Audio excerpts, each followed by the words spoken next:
श्री लक्ष्मी सहस्रम प्रारंभस्तबकम श्लोकम 13 विद्वद्भ्य स्वतमानयात्मकृतया विश्वाम्बनाधीयते இதுல ஸ்வதமான யாத்மகிருத்தையாக்கு பதிலா ஸ்வதமானயா எதனையா அப்படிங்கிற பாடபேதம் இருக்கு.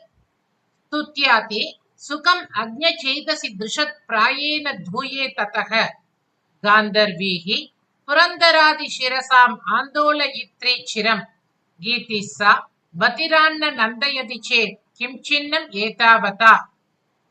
ஹே விஸ்வாம்பா, லோகமாதா, இந்திராதி தேவர்கள் நிறைந்த சபையில் கந்தர்வர்களின் பாடும் அற்புதமான கானத்தை கேட்டு அனைவரும் ஆனந்தத்தோடு தலையசைத்திருக்க, செவிடர்கள் காதில் அப்பாடல் விழாவிடில் அது பாட்டின் குற்றமல்ல. அதுபோல் பல்வகையான நூல்களில் சிறந்தவர்களால் போற்றத்தகுந்த எனது லக்ஷ்மி சகஸ்ர நூலானது குறைந்த அறிவுடைய அறிவிலிகளுக்கு சுவையூட்டவில்லை எனில் அது எனது நூலின் குற்றமாகாதே.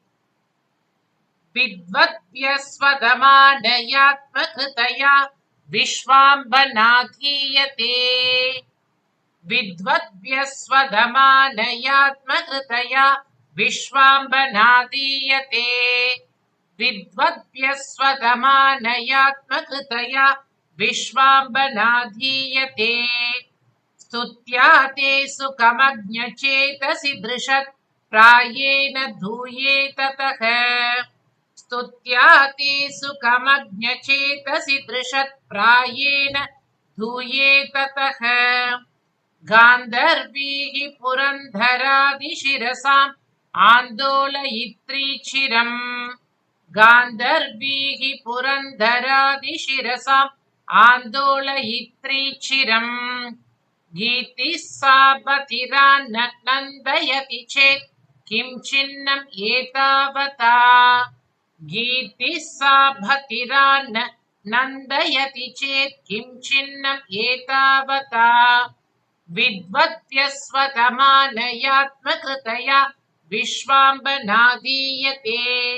स्तुत्या ते सुखम् अज्ञचेतसि दृशत् प्रायेण धूये ततः.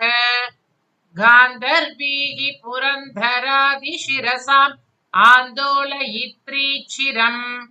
गीतिस्सा बधिरान्न नन्दयति चेत् किं चिन्नम् एतावता.